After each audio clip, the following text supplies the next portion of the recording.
आपका जो main business है, मेन काम है, वो भोजपुरी इंडस्ट्री में आपको काम करना, गाना गाना, फिल्म करना, संगीत से जुड़ा हुआ है। तो अगर आपका टीम के लोग उस चीज को प्रमोट नहीं कर रहे हैं तो आप ऐसे लोगों को अपने टीम में क्यों रख रहे हैं? और हाँ, चापलूस लोगों से सावधान। आप अगर गलत भी कर रहे होंगे तो आपके टीम के कुछ लोग ऐसे भी होंगे जो हाँ में हाँ मिला रहे होंगे।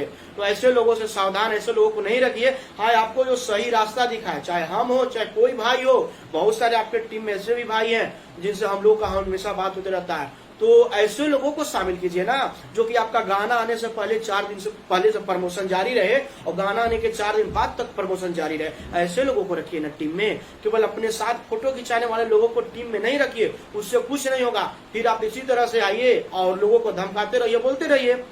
काम से जवाब दीजिए भैया, आपके अंदर क्वालिटी है, क्वांटिटी है, आप काम से जवाब दे सकते हैं। आपको बोलने का जरूरत नहीं है, समझ गए ना? आप शेर हैं तो शेर बार बार नहीं गरजता, एक ही बार गरजता है। एक बार आप गरजे थे ना, पूरा भोजपुरी इंडस्ट्री में भौकाल आ गया था, भूचाल आ गया था। इसी तरह से बार बार आप, क्या औकात है उसका? क्या लेवल है जिसको आप बोल रहे हैं? कोई लेवल है भैया? एकदम लेवल नहीं। इसलिए आप उसके बारे में नहीं बोलिए। आपके टीम के लोगों को बोलना चाहिए। आपका टीम के लोग आते क्यों नहीं बोला? आप